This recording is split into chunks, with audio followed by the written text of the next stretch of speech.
What's going on, guys? My name is Luca, and today we'll be going through the timeline, or some see the downfall of the San Antonio Spurs dynasty. Before the video begins, make sure to like and subscribe, and let's just jump right into it. In the 2013-2014 NBA season, the Spurs made a trip back to the NBA Finals in a rematch against the Miami Heat. The Spurs came back with a vengeance and steamrolled the Heat in 5 games. Tim Duncan secured his 5th ring with the Spurs, and Kawhi Leonard was becoming one of the best players in the game. Going into the 2014-2015 NBA season, the Spurs pretty much kept the same roster and finished the season with a 55-27 record. The West was stacked that year, and the Spurs got the 6th seed, earning them a first-round matchup against the Clippers. The Spurs went to 7 games, and Game 7 went all the way down to the wire. Here's what happened. Green on Paul, and he got it!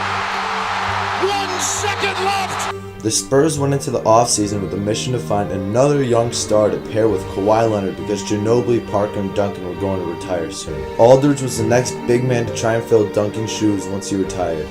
Entering the 2015-2016 NBA season, the Spurs were the favorites to contend with the Golden State Warriors.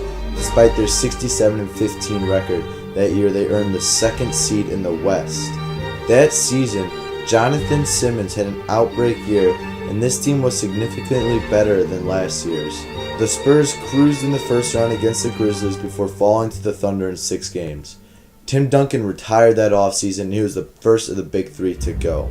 In the 2016-2017 NBA season, the best shot the Spurs had at winning a championship in a while. They finished the season with a 61-21 record and beat the Rockets in an insane 6-game thriller to make it back to the Western Conference Finals for the first time since 2014. They pretty much ran it back with the same squad while adding a few bench players. Ginobili had a career moment in Game 6 to seal the win. And that was a good call because the position helped Anderson. Here's Harden, Ginobili's on him. He's got all shot.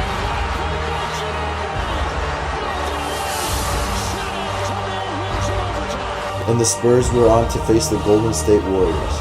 In Game 1, they were up 25 against the Warriors in Oracle Arena until this happened. Leonard fires from the corner. And Leonard goes down again. And he's in pain again in front of the Spurs bench. Kawhi never recovered, and the Spurs lost to the Warriors. It was a very dirty play that took out the Spurs' best player. Zaza will always be a bum for that in my books. The 2017-2018 season was very odd. The Spurs added Rudy Gay while losing Jonathan Simmons. Kawhi sat out the whole season and only played 9 games. And pretty much Kawhi sat out until the Spurs traded him to Toronto in the offseason. The Spurs lost to the Warriors in the first round and acquired DeMar DeRozan in the trade with Kawhi. They also had lost Tony Parker and Manu Ginobili and Danny Green, so pretty much their whole defense is gone.